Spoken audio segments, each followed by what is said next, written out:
Hello everyone, welcome to part 2 of my summer reads video. So my first video I did my summer reads for adult books, and today I'm going to do my summer reads video for YA books. In case you want books that are adult that I think are summer reads, be sure to check out the video up here and down below. But if you want some YA books, you're in the right place. So I'm going to recommend you some books that are in the YA genre that I think are great for summer reads. It's no secret that for summer I love contemporary books. I love YA contemporary any time of the year, but in the summer I read a plethora of them, and a lot of these are just kind of summery based, beachy, that I think are just really cute. They're just have a lot of cute love stories, and I will say the word cute and adorable a lot in this video, so be prepared for that. But without further ado, let's get on to my summer reads YA selections.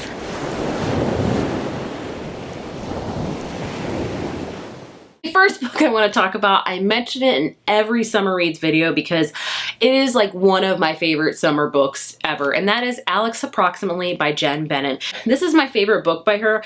It's kind of a spin on You've Got Mail, and You've Got Mail is one of my favorites. We follow this character named Bailey, who is like a big classic fan of movies, and she has this forum where she talks to this guy named Alex, and they're like best friends, and then she learns that she's actually moving to the town where Alex lives.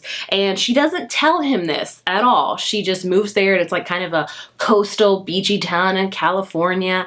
And she decides she's gonna scope out Alex for herself before she introduces like herself as Bailey, and they can actually meet in real life. So yeah. And then she meets this guy named Porter who she works at this museum with, and she starts to have feelings for him, but she feels conflicted because she still likes Alex online. So it's kind of a whole, you know, love triangle mess thing going on. But goodness me, is this a great summer book. I mean, the cover alone screams summer. I loved it. I adored it. I recommend it every summer. So if you're sick of me hearing about it, if you're sick of me talking about it, I'm sorry. Next up is a recent read, and that is Clap When You Land by Elizabeth Acevedo. This book hit me to the core. Alex Approximately was light and fun, but this one's a little bit more in depth, but it's still, I think, a great summer read for the sheer fact of how fast you can read it. This book is told in verse, and it is stunning. I don't read a ton of books in verse because, quite honestly, I'm just not that drawn to them, but after reading this, I think I need to read more books written in verse because I was obsessed with it. This is about two characters. Please forgive me on the pronunciations of their name. We have Camino and Yahira, but I believe they call her Yaya a lot. And they have a lot more in common than they think that they really do. So Camino lives in the Dominican Republic, and she lives for summers because that's when her dad, who lives in New York, comes to visit her. So for 3 months out of the year, her dad is hers, and she's just so happy. And then he moves back, then he goes back to New York to work and to provide Camino and her aunt. And then on the flip side, we have Yaya, who lives in New York with her dad, who is the same dad of Camino, only they don't know that. And basically this book starts off with Camino's dad coming to visit her at the Dominican Republic, but his plane crashes, and unfortunately he passes away in the crash. And through that, they pretty much figure out the existence of one another. They never knew each other existed. They didn't know that their dad was kind of leading a double life. And it's just a beautifully told book. It talks so much about family, sisterhood, social issues, racial issues, and it's just a stunning book that I think everyone needs to read, and I think everyone can benefit from. The writing alone is just stunning. So this is a little bit more deeper one, but goodness me, I adore it. I will shout it from the rooftops to read it for everybody this summer. Next up is Tweet Cute by Emma Lord. I'm breaking the rules a little bit here. I usually don't like to put books that are set in the school year in summer reads because I'm like, they have to be about summer vacations, but you know, I'm just gonna break the rules. Tweet Cute is the definition of cute. It is so adorable. It's about these two characters named Pepper and Jack. Pepper Jack Cheese, yeah, you get it. And basically, like, they each help run their family's like business Twitter. Pepper has like, her family has this big burger franchise, and Jack has this kind of mom and pops like thing, and they go on a Twitter war, and they also go to school together, and it's kind of rivalries that become friends, that become, you know, relationship, and it's just so freaking adorable. It is like the epitome of all the cute YA contemporaries that I eat up like literal candy, and I think this would be a great summer read. So it takes place during school, but you can read it super quick in the summer. do with that what you will. Next up, I have Something About Sweetie by Sanan Menon. This book is my favorite book by her. I loved it. We follow a character named Sweetie who is plus size, and she's a track star runner, and she's just very confident in her own skin. She doesn't mind being plus size. She loves her body, and we need that body positivity because I'm plus size and I struggle with that image daily, honestly. But Sweetie pretty much, her mom especially does not agree with her being plus size, and they also want her to get into a relationship. So her and this guy, I forget his name because this book is being lent out, please forgive me. I want to say it's Rishi's brother in The Nipple at Rishi, which is the first book in the series. They kind of meet, they're paired up together by their parents. They didn't think they would hit it off, but they do, and it's just a really beautifully told book, and I love how it's all about body positivity, and I loved Sweetie so much. It's a fun book, and I love all of Sanan Menon's books. They're just really cute, adorable love stories that I, again, eat up like candy. I say things a lot all the time. Next up is Summer of Salt by Katrina Leno. I finally read this last year and fell in love. It's a short book, so if you have a short beach trip, take this and you can finish it in that one beach trip. How amazing is that? So this book, we follow a character named Georgina, and she lives on this island that's like magical, and magic runs in her family, and pretty much during this time every year on this island, people will come to see this really exotic magical bird, and this year the bird doesn't come or doesn't do what it's supposed to do, and it really invokes a lot of fear. And also Georgina meets a girl and she falls in love, and it's about her sister, and it's about her trying to figure out she's gonna get the magic, because if she doesn't have magic by the time she's 18, she's never gonna have magic. And it's just a beautifully told book.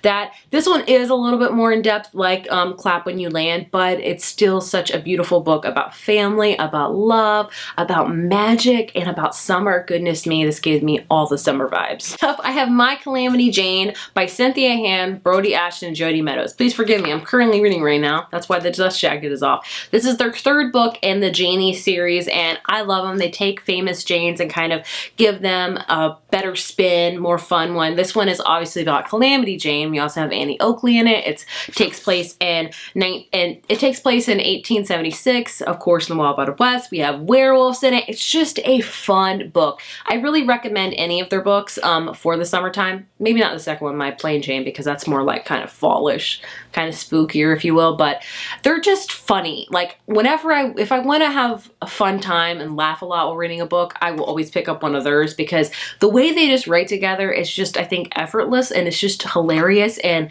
I think this is a great one to read in the summer. You know, the Wild Wild West, why not? I think they changed history, because obviously with that there was a lot of bad history that we had. Next up is Moment of Truth by Casey West. You know I can't do a summer reads video without a Casey West book in this.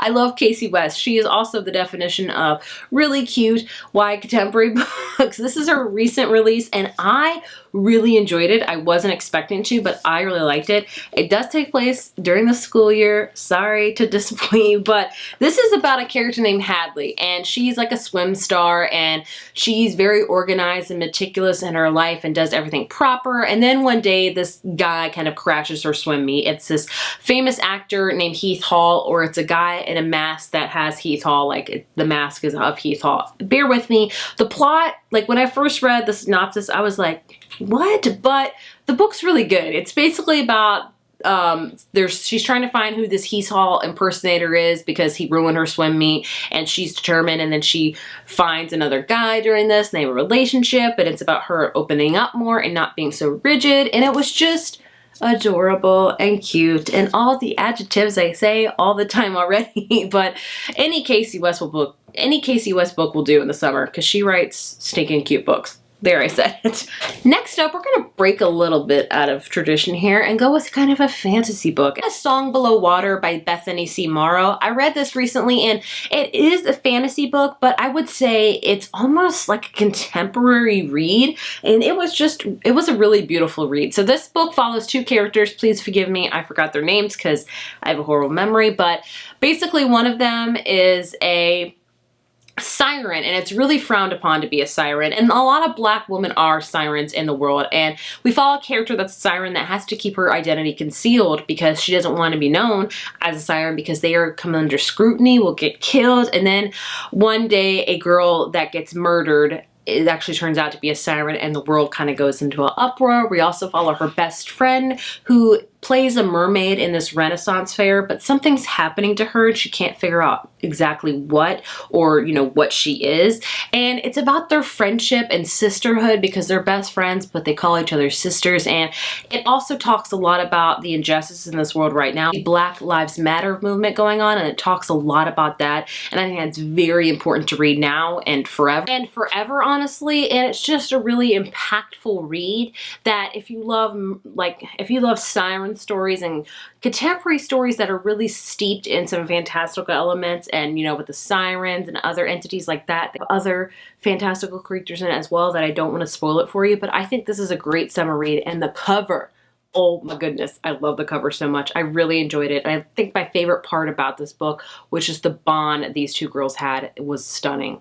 Next up, I want to recommend The Upside of Falling by Alex Light. I read this on a whim and I loved it. It's definitely an underrated book that I have heard nobody talk about. And it's about these two characters, or about this girl. Like I said, I'm so horrible about naming names, but just go with me here.